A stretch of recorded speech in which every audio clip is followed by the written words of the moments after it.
It's time to meet Clifton. With your host, Ray Grabowski. Here's Ray. Welcome everyone to another episode of Meet Clifton. We have with us again tonight George Silva, my co-host. Thanks for coming back. I'm happy to be back with you. Thank you, George, and we like your shirt. Thank you. Tonight we have a very interesting show. We have a couple of really good guests, some very good information, so stay tuned. We'll be right back.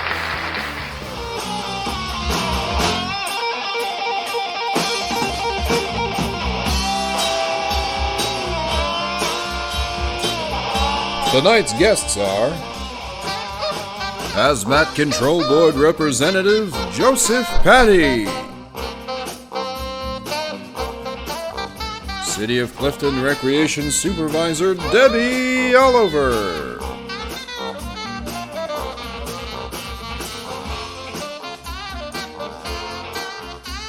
Municipal Public Defender Dominic Iannarella,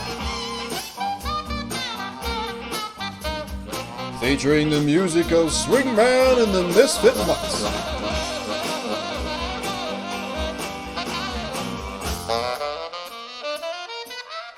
So sit back, relax, and enjoy another episode of Meet Clifton. Okay, my first guest is Mr. Joe Patti. He's an industrial representative, and the subject topic today is hazardous materials, the control board. So welcome to the show, Joe. I appreciate you coming on. Thanks for asking. I know this is a very important topic, so if we could just start right into it. What is the hazardous control board? Okay, the Hazardous Chemical Control Board here in Clifton is also the federally mandated LEPC, the Local Emergency Planning Committee. It was enabled by legislation in 1988 as a result of the Bhopal incident in India. And for those of you who don't understand the Bhopal incident, it was a release of methyl isocyanate that killed 8,000 people in India and sickened over 500,000 people, 550,000 people. Wow. As a result, there was concern here in the United States, and then we had our own incident. We had an incident in Institution, West Virginia, where we had 16 people killed and 100 people hospitalized as a release of some agents that were used to produce pesticides. As a result, Congress enacted legislation which later became known as Emergency Planning and Community Right to Know, and the board fulfills the requirements under that particular regulation. Joe, can I just ask you a quick question? I know we had the problem with the Passaic River, with the cleanup. Does this board get involved in any of that? Not directly. We are more interested in the hazards within the city and the current hazards that we put so it doesn't. It's not an environmental board. That would be our environmental board. Okay, I was just curious because I know that was a big issue. So the board, now who sits on this board? What's the makeup? Okay, well, the board was started way back in 1988 and has members from the municipal council. It has members from police, fire, health, the building department. We have a representative from the county health department. We have a number of representatives from local industries, a member from the public, and a member from the media. So it's a big board. It's a big board. And they meet once a month, once a year? The board meets at least once a month, depending on our workload. Typically, we meet the third Wednesday of the month, and at 3:30 downstairs in the main conference room here at City Hall. The meetings are open to the public. Anybody could come in and join and make comment. We just don't hold meetings in July and August. Yeah, most committees don't. And one quick question too while we're on it. You ever have emergency meetings if something comes up? Absolutely. If we have a potential issue, we have a situation where we have a major concern, for example, the fire department may go out and during one of their routine inspections, they may find something that really has them concerned.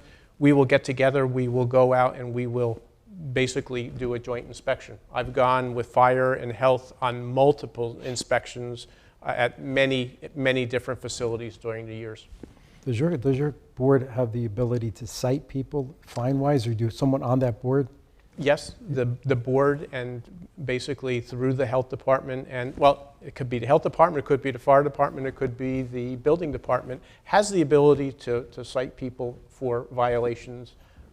It has a cap like any of the other violations here in the city. Yeah, because we know sometimes you have to have some type of remediation or something to control this, and you have to be able to have some teeth, let's just say, to make them comply. Yes. So then let's just talk about a new business coming in, because we have planning boards and board of adjustments, but a new business comes in, do they have to come to you? Well, the new business would basically have to come in and get a certificate of business compliance, a CBC, from the building department. The building department looks at the application, and if there's hazardous materials or anything that concerns them, they forward the application to the Hazard Chemical Control Board for review. Now, we have subject matter experts in environmental engineering, in fire, police. We've got all of the expertise. The building department has expertise in all the codes, and we together look at these applications, may have the company come in and make a presentation so that we understand exactly what they do and whether they're a fit for the city. Okay, and so a company comes in and they're going to use chemicals or materials, I don't know, let's say cleaners. Is that something they're subject to, your approval? Cleaners would come in, and they do have hazardous materials, so if a cleaner were to come up and set up an operation in the city, yes, they would potentially have to fill out the CBC applications and the like. Knowing the hazards of a particular cleaner, we might not require them to make an appearance in the board, but we would certainly be watching and have their right to know compliance information and the hazards and the materials used on site. So, there's an ordinance for the hazmat board, right? Yes, the Chapter 45 of the Clifton Administrative Code basically covers the hazmat board and defines all of its responsibility and authority. Now, do you have the authority for inspections? Yes, and we work together, the hazmat board, the fire building, we all have basically rights for inspections. And in many cases, inspections are multidisciplined. So we have a cross-functional group of people who go out on an inspection. One person could be an expert in the electrical codes, one might be, flammable materials and other things, and we often will collaborate together to do as good a job as we can. So, let's just take, are you in conjunction with EPA? Do you get involved with them? Let's take a gas station. The tanks, things like this.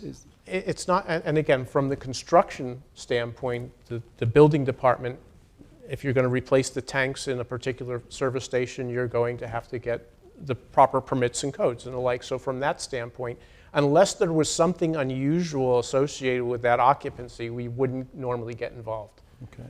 And just back to the ordinance thing, because you could explain, how did this become an ordinance? Does it go back to 1988? It does go back to 1988. The federal law basically required municipalities to form this local emergency planning committee.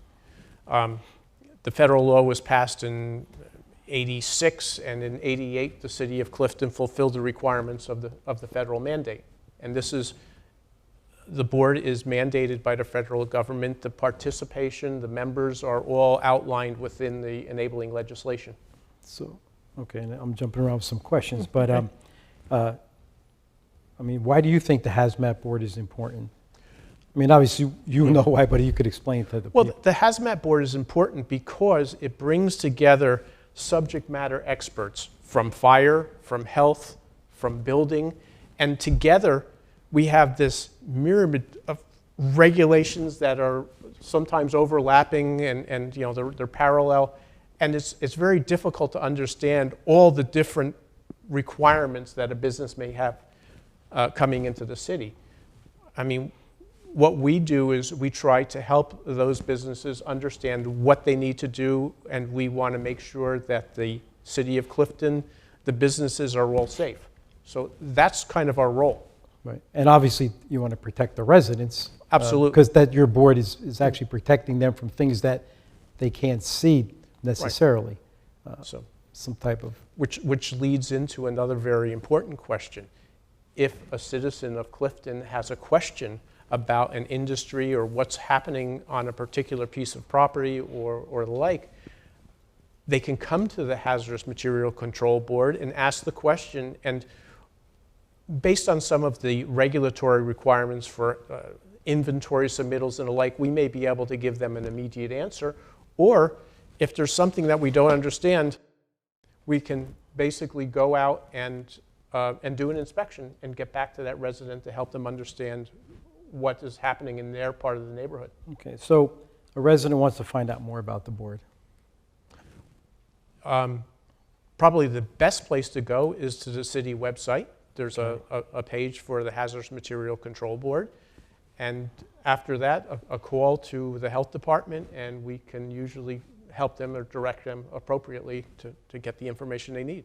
Okay. And lastly, I guess, does this board provide any outreach or educational to the residents or the public, courses, anything like this? Again, and I've been on the board for 30 years, and in the last couple of years, we've put out a lot of published pieces.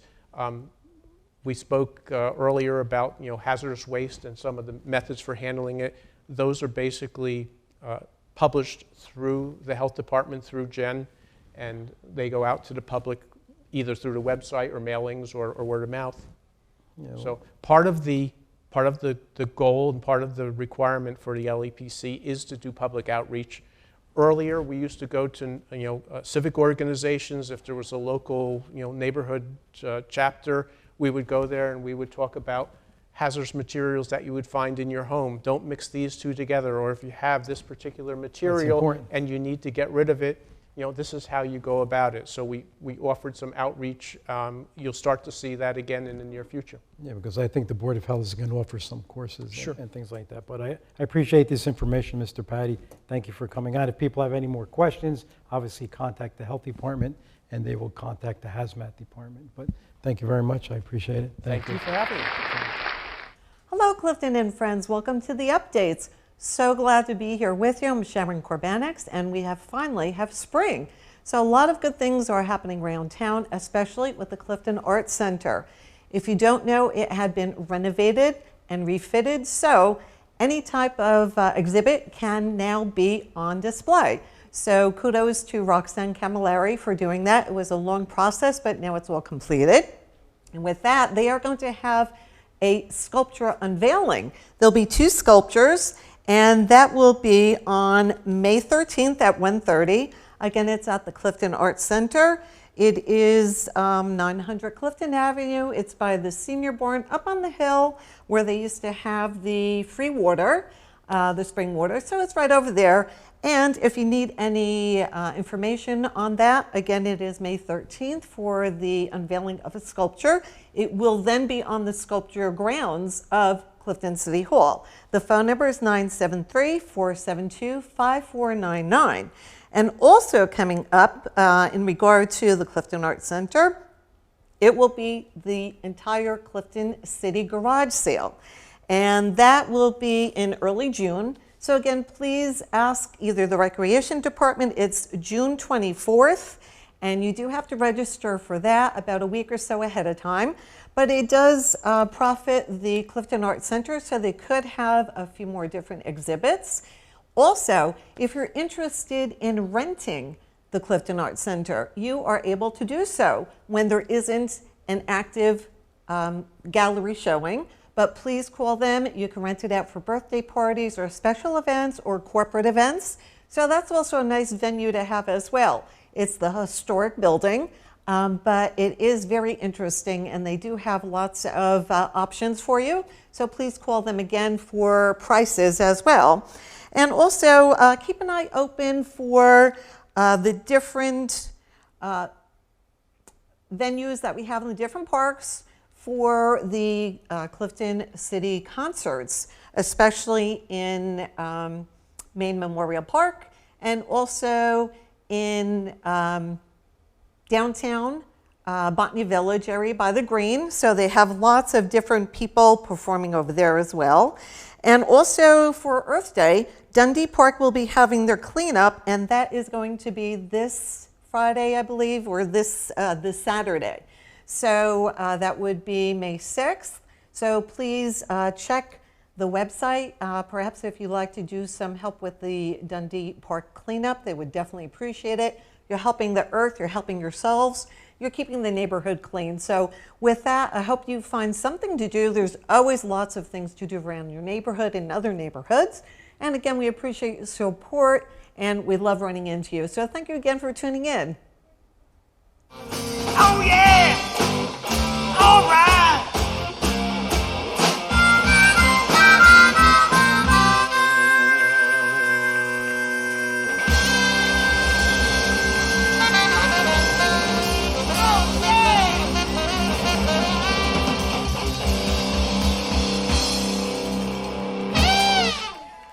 So welcome back.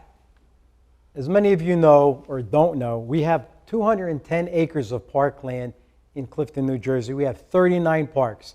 And the woman that's in charge of all of this is my next guest, Debbie Oliver. She's our recreation supervisor. Debbie, thanks for coming on. Thank you for having me. And like I said, 39 parks. And let's start off with, I know we're doing a lot of renovations, so give us a little insight. Well, some of the things that are going on right now, and fortunately, a lot of them were grant opportunities. We are just finishing up Schulteis at City Green. Okay. We redid the parking lot, and it was all done environmentally conscientious with making the asphalt permeable. The water goes back into the land. That's so we were able to get grant money to be able to do that. They just finished the lines, so they have a little cleaning up to do, and that project is almost done. We received grant money for Hurd Park, which is a small passive park across from School 12. Right, it's the one on Clifton Avenue in Yes, Lakeview with the circle in the middle? Yes. Just so we know, grant money doesn't affect the taxpayers. No. Okay. No. We do, we match it, but it's Hurd, we already set money aside to do that project. Okay. It has to remain a passive park. Right. That was in the deed, but we're going to beautify it up, and it's one of our first places that we're going to be bringing art into the park. Nice. So we're going to bring in some sculptures and trying and bringing in more landscaping and nice pathways. It's just a nice little quiet passive park. We also got grant money for Stefan Tatarenko. I know people are used to calling it Robin Hood, but it changed its name to do the tennis/pickleball courts, playground, walk path, basketball court at that park. We are currently working at Anzaldi Park, the former Athena Steel, and we have Green Acres projects going on there. A lot of work. That's a beautiful complex. We're going to have another nice, I'm really happy to be bringing the leisure activities area. So we did one at Richardson Scale in your neighborhood. Which is great. Yeah, and we're going to do the same thing at Anzaldi with adding, this one's going to have shuffleboard, bocce, checkers and chess tables, and pickleball. It's similar to what they have at Zwift. Yeah, where it's like more, it's sports, but it's more leisure type activities.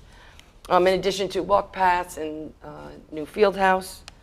We're also working on another grant at Oak Ridge Park, which is halfway through. Right, because you can see that they're working on that, right? Yep. And then we'll be bringing a playground a little bit later. Well, eventually, you plan on all the parks to be renovated at some point. And all of our playgrounds are being renovated because they're outdated. Yeah, they're outdated. So we've done 4 playgrounds. So we are just going to keep going down the list from the oldest playground first. Right. And going down from the age of the playground. Unfortunately, equipment is a lot more expensive than it was 20 years ago, 25 years ago. But all the playgrounds, we always make all our playgrounds are ADA accessible. Okay.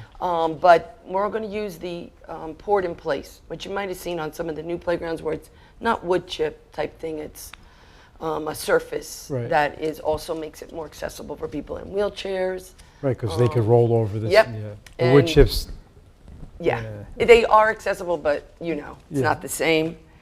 We're going to be, we have a goal to try and put continuous walk paths in every park where we can. We're starting 4 of them. Okay. And in addition, at every park, when we put the path, we're going to make sure that we make accessible walk. So we have like accessible bleachers and accessible playgrounds, but we don't necessarily have a path to that. Okay. Oh, But we right. think that's really important, that we make sure we have accessibility to every amenity in the park. And that's what we're in the process of doing. We're at the skate park, where we adding our new pickleball arena, which will have 6 outdoor courts. Okay. Is that And- taking the place of the skate park? No, the skate park's still there. there. It was our old hockey rink. Right, I remember. And we decided to make a decision and convert it. So we just have a few more additions to that. Our big pickleball rollout, where people are going to get their badges and everything, will start June 1st. Okay, that's good. So, And we got Nash Park. We applied for a really big grant, and we got a portion of it, and we're on the recommended list from the state okay, so for that. we're moving along with the parks because Right. people have been asking about it, so we're moving. So now you're also in charge of everything else. So what's going on this year as far as events? Well, this Friday night is our night with a princess. It's our old daddy-daughter date night. We changed the name, and we're sort of having sort of like night-type princess decorations and stuff. And so the dads are the knights, and the daughters are the princesses. So that's this Friday night. We have a lot of classes going on right now, and we started registration for summer camp. Okay. So that's going on. It's going to be in 4 parks this year. We're going to be outdoors, but it'll be similar to what we had to do in COVID because we don't have indoor And facilities. someone watching this, how do they find out about that? Go Is to it- our website. Okay. All right, cliftonrec.com, and it has, and they can always call us and we can talk them through it. Okay. We have a fishing derby coming up this month at Maine Memorial Park, and in June we have we're calling it Art in the Park Adventure Day. So we're having all kinds of art in City Hall, and then it's going to end up with a concert. So all forms of art. And then, as you know, our summer concerts start in July. Which everyone loves. Yep, but we have the 1 concert in June and then 8 concerts in the summer. And then the community band will be playing at the Independence Day celebration. Right. And we started our first ever little library committee. So if you don't know, we have 3 little libraries in the parks. There's small little library boxes that you put a book, take a Oh, book. really? Oh, Yep. So now we're starting a committee and having people be stewards of that. We're calling for anybody have any old kids' books they want to get rid of, so we can keep them stocked. Right. And they were all built by kids. okay. And someone monitors the books that come That's what in. we're working on. Okay. Now we're forming a committee, and anybody wants to be on it, come give me a call. Maybe we could get some people tonight. Yeah. That's good. But yeah, George, you have a question? Yeah. First of all, I would thank you for what you've been doing for the last 50 years at least. I got a Feels question. Are you involved with the Hamilton House? I am not. Other than we used to do some programs with them, but it's run by the county, Passaic County. There's a girl, Kelly Ruffala, I think her name is, Yeah. and they're really into historic and stuff. I think. But I was a thought nice- the city had something to do with it too. Yes, John Beagle, but not my department. Oh, okay. It's run. John Beagle is in charge Okay. through the Human Services. We're part of Human Services. Right. then I'll see. That'd be strictly rec. All right. That's what I was asking. Yeah, no, Yeah. that's a good question. But Thank you. I'll see Mr. Beagle then on that. Thank you very much for what you've been doing. Thank you. No So- problem. So I think we have a lot to look forward to in Clifton with this, and obviously Debbie does a great job, and we have to thank her a lot because Well, it puts a lot of time into it, and we could probably talk for hours on the things We that could. are happening, but we just want to get a little, I really want to talk about the parks getting done, so I appreciate it, Debbie. And if anybody has any questions, obviously contact, Debbie Oliver at the city or the website. Go to the website, or I'm sure Debbie has an email. So if you have any questions, and if you want to join that committee, please contact her. Debbie, I appreciate it. Oh, no problem. Thank you very much. so much. Thank you. If you come down to the river, bet you're gonna find some people who live. You don't have to worry, cause you have no money. People on the river are happy again. They will keep on turning, while the thunder keeps on burning. And we're rolling, rolling on a river. Rolling on a river. Rolling on a river. Okay, welcome back.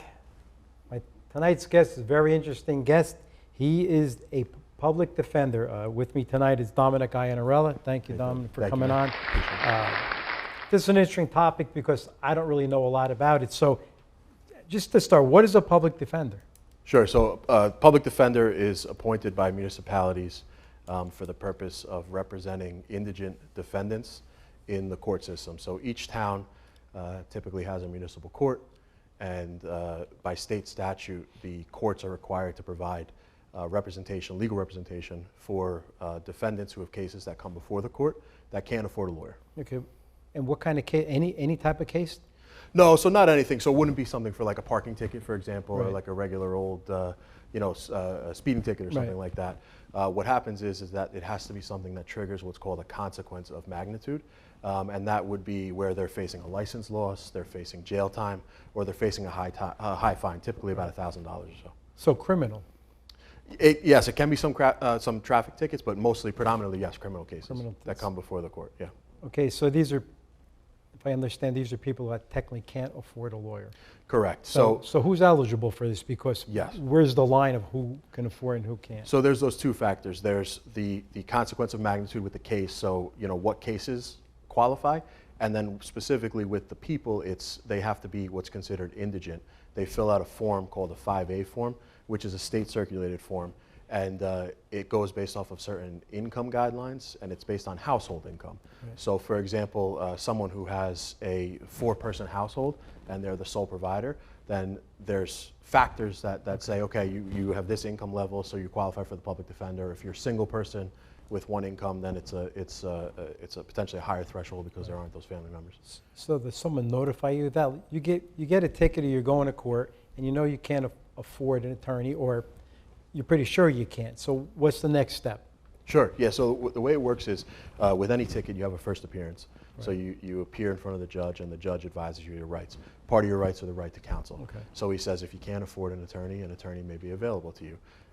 And if the case applies, that they're charged with the criminal case or the traffic ticket, then they would be able to say, Judge, I need a public defender. And public defenders are attorneys. They're just attorneys provided by the court. So the judge would then go through this 5A form, this qualification form, where he'd ask certain questions about their situation, how many people are in your household, how much do you make, and then based off of that, there's a state chart that's produced by the state, by the courts, where they would look at the income guidelines and say, okay, you qualify or you don't qualify.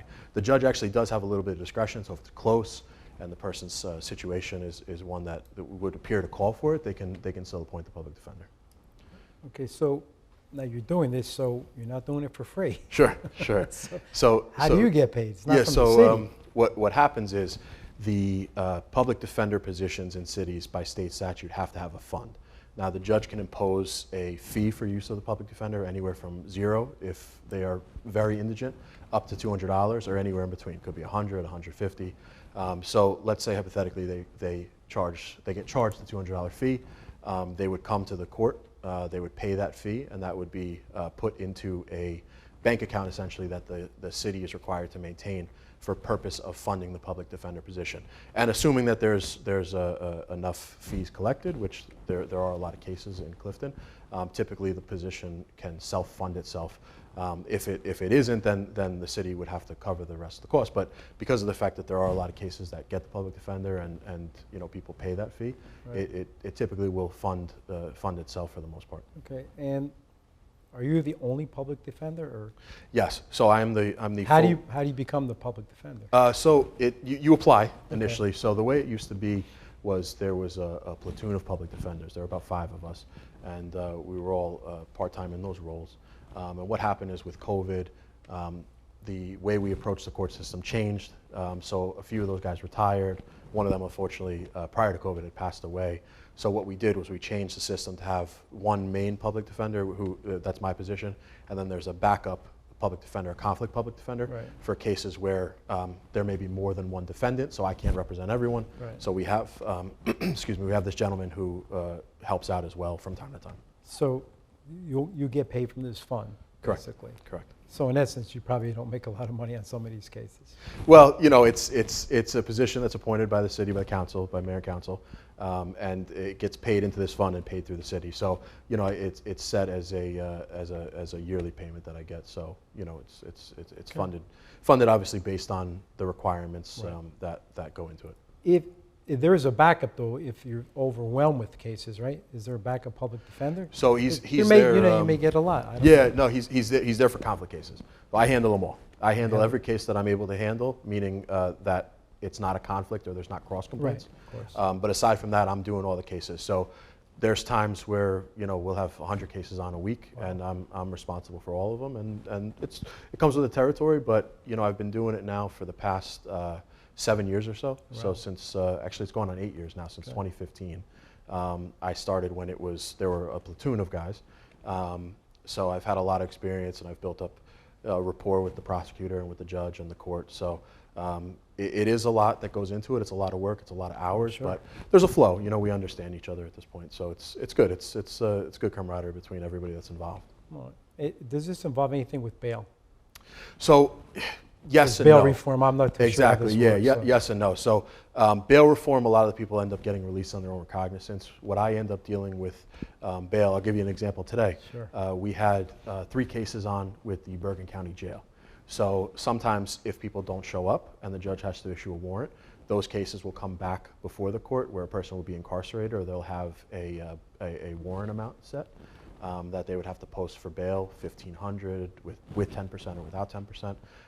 So then I would address bail in those situations and ask the judge, either the person can post the bail, or I can ask the judge to lower the amount, or I would ask the judge to consider releasing them on their own recognizance, which just means waiving the bail amount and letting them out with conditions or otherwise. So you have that flexibility. Yes, yes. Okay. Flexibility as much as the judge will allow, right? Yeah, exactly. Because I I mean, have you to make can't- the argument. that- No, I appreciate that. And just lastly, an average day, a case judge says, I have this person, what happens? You meet with the, just give me like one Sure, case, yeah, you know, yeah, a sure. day. So to paint the picture, to show you how much time goes into it with the court, we have sessions morning and afternoon pretty much every day of the week. So Monday through Friday. We have Monday morning and afternoon, Wednesday morning and afternoon, Friday morning and afternoon, and then sometimes we'll have 2 sessions also. But there's a session each day on Tuesday and Thursday. So what we end up doing is we'll log into court. Now a lot of it is done virtually. Yeah, virtual. But I have an email and I have a city phone number as well. So I get calls frequently on it. I get emails frequently on it. And what I usually will do is, because of the volume of cases, I talk to people when I'm either on the session or by email, so that I can make sure I'm giving everybody equal time. So I'll meet with a client. I'll discuss the case with them. Typically, I'll talk to the prosecutor first to get the lay of the land. I request discovery from the prosecutor where I see the evidence that he has. And then I see what the facts are and what type of defense I can offer them, whether it be by recommending that we go to a trial. I recommend a plea bargain. I'll seek just an outright dismissal if I think that something would permit that. So it's just fielding. Essentially, it's what you see lawyers do in any type of situation, except what I'm doing is doing it at such a higher volume, Right. with a lot more cases. And you're doing it for people who really can't afford a lawyer. Correct. Normal lawyer would come in and go against the prosecutor Correct. and go back Correct. and forth. You're actually almost doing a service Correct. That's what we try to do. for people who really can't afford it, which is the law. Correct. Exactly. we Everybody appreciate has that. the rights. That's No, what you have to yeah, do, right. you know, I understand it. So that kind of clears up a lot of questions. I mean, I appreciate you explaining this. Hopefully, George doesn't need you anytime soon. Because you're sitting here. But He's always here, so sometimes know. I wonder if he's, they just Dominic, let I him out. appreciate Yep. that. It clears up Thanks, a lot man. of questions. Thank you. Thank you. Stay tuned. We'll be right back. Just remember when a dreamer